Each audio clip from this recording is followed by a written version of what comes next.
Pernah nggak sih, lo ngerasa yakin banget naruh kunci motor di atas meja, tapi pas lo cari nggak ada. Terus pasangan atau orang rumah lo bilang, kamu tuh pikun, dari tadi kuncinya di laci. Dan pas lo cek, beneran ada di laci. Sekali dua kali mungkin lo pikir lo emang lupa. Tapi gimana kalau kejadian kayak gini terjadi soal perasaan lo, soal ingatan lo, soal janji yang pernah diucapin? Lama-lama, lo nggak lagi nyari kunci. Lo mulai nyari kewarasan lo sendiri. Lo mulai nanya ke cermin, apa gue gila ya? Apa gue yang terlalu drama? Apa ingatan gue yang rusak? Kalau lo pernah ada di titik itu, berhenti sebentar. Tarik nafas. Lo mungkin lagi jadi korban pembunuhan karakter paling sadis yang nggak meninggalkan bekas luka fisik. Namanya gaslighting. Hari ini, di channel Lo Hebat, kita bakal bongkar habis taktik manipulasi yang bikin lo meragukan realita lo sendiri. Gue bakal kasih tahu tanda-tandanya, tanda yang sering lo abaikan karena lo terlalu baik, dan gimana caranya supaya lo bisa percaya lagi sama diri lo sendiri. Simak sampai habis ya, karena kewarasan lo mahal harganya. Banyak orang salah kaprah, asal pacar bohong dibilang gaslighting. Asal bos galak dibilang gaslighting. Bukan teman hebat, itu beda. Bohong itu tujuannya menyembunyikan kebenaran, tapi gaslighting tujuannya jauh lebih jahat, menghancurkan kebenaran lo. Istilah ini diambil dari film 1944 berjudul Gaslight. Di film itu, sang suami pelan-pelan meredupkan lampu gas di rumah, membuatnya remang-remang. Pas istrinya bilang, "Kok lampunya redup ya?" Suaminya malah bilang, "Enggak kok, terang aja, itu cuma imajinasi kamu aja." Tujuannya apa? Supaya istrinya merasa gila dan suaminya bisa menguasai hartanya. Di dunia nyata, lampu redup itu bisa berupa janji yang diingkari, penghinaan yang dibungkus candaan, atau perselingkuhan yang dibilang cuma teman curhat. Bahayanya gaslighting itu bukan pada kejadiannya, tapi pada efek erosi kepercayaan diri. Lo jadi nggak percaya sama mata lo, telinga lo, dan hati lo.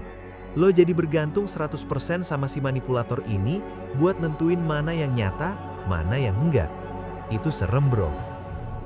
Oke, biar lo langsung ngeh, kita bedah 3 kalimat paling legendaris dari seorang gaslighter.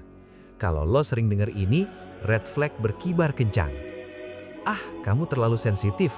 Atau kamu baperan banget sih. Ini klasik. Lo marah karena dia telat 3 jam tanpa kabar. Wajar nggak lo marah? Wajar. Tapi alih-alih minta maaf, dia malah nyerang reaksi lo.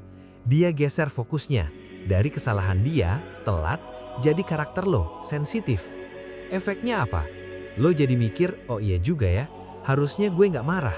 Gue yang salah karena terlalu emosional. Padahal, emosi lo itu sinyal kalau ada yang nggak beres. Aku nggak pernah bilang gitu, itu cuma imajinasi kamu aja. Nah, ini yang bikin gila. Lo ingat persis dia janji mau jemput jam 7. Pas dia nggak datang, dia bilang, "Hah, kapan aku janji? Kamu mimpi kali?" Dia menyangkal fakta yang benar-benar terjadi dengan muka datar dan nada yakin. Kalau ini terjadi terus-menerus, lo bakal mulai meragukan memori lo sendiri. Lo jadi takut ngomong karena takut salah ingat lagi. Cuma aku yang bisa ngerti kamu, orang lain gak bakal tahan sama kamu. Nah, ini level dewa. Ini kedengerannya romantis. Kayak, oh so sweet, dia nerima gue apa adanya. Salah besar. Ini adalah taktik isolasi. Dia lagi nanem benih di otak lo bahwa lo itu rusak, susah diatur, atau beban. Dan dia memosisikan dirinya sebagai satu-satunya malaikat penyelamat. Tujuannya apa? Supaya lo nggak berani ninggalin dia.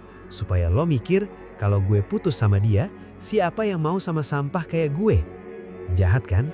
Banget. Pertanyaannya, kenapa kita sering nggak sadar? Kenapa orang-orang hebat, pintar, berpendidikan bisa kena gaslighting? Jawabannya, karena ini nggak terjadi dalam semalam. Ini kayak boiling frog syndrome. Kalau lo cemplungin kata ke air mendidih, dia lompat. Tapi kalau lo taruh di air dingin, lalu dipanasin pelan-pelan, dia bakal mati rebus tanpa sadar. Fase gaslighting itu ada 3. Disbelief. Awalnya lo mikir, ah masa sih dia gitu? Mungkin dia lagi capek. Lo masih nebantah. Defense. Lo mulai sering berdebat. Lo berusaha keras ngejelasin maksud lo, bawa bukti, tapi selalu diputer balikin. Lo capek mental. Depression, ini fase terakhir. Lo udah capek berdebat. Lo mulai nerima realita versi dia. Lo jadi pendiam, penakut, dan kehilangan jati diri lo yang dulu ceria. Coba cek diri lo sekarang. Apa lo sering minta maaf untuk hal yang bukan salah lo? Apa lo sering bingung kenapa lo nggak bahagia, padahal semuanya baik-baik aja menurut pasangan atau bos lo? Itu tandanya lo udah di dalam panci panas itu. Gaslighting di kantor. Gaslighting gak cuma soal cinta-cintaan. Di kantor ini juga sering terjadi, dan ini bisa ngerusak karir lo.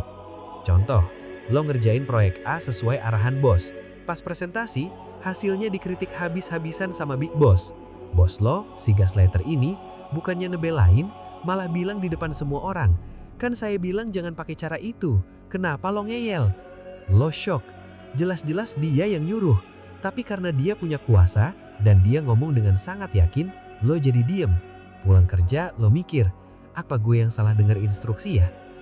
Atau kalimat kayak gini, "Saya kasih lo kerjaan numpuk ini karena saya percaya potensi lo. Lo jangan ngecewain saya dengan ngeluh capek dong."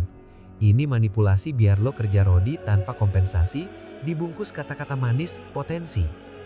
Di dunia kerja, gaslighting bikin lo jadi karyawan yang insecure, takut ambil keputusan, dan akhirnya burn out. Oke, cukup bahas masalahnya. Sekarang, gimana cara keluarnya? Gimana cara balikin kewarasan lo? Dengerin gue baik-baik ya, karena ini penting. Jangan berdebat soal realita. Gaslighter dan peduli sama fakta. Mereka peduli sama kontrol.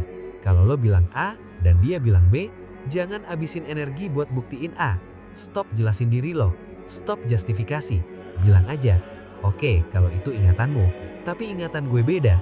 Titik. Jangan diterusin. Dokumentasi. Write it down.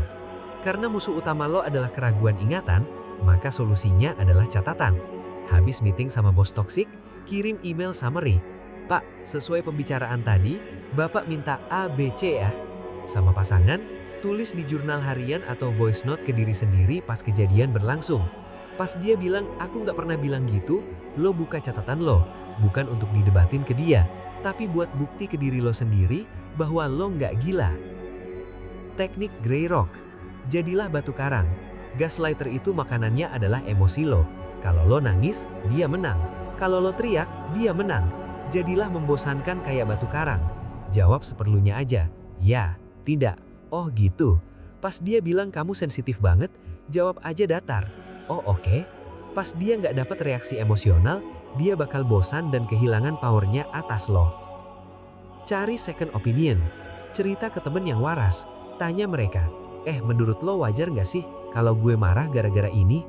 Lo butuh jangkar realita dari orang luar untuk ngelawan distorsi yang dibuat si manipulator.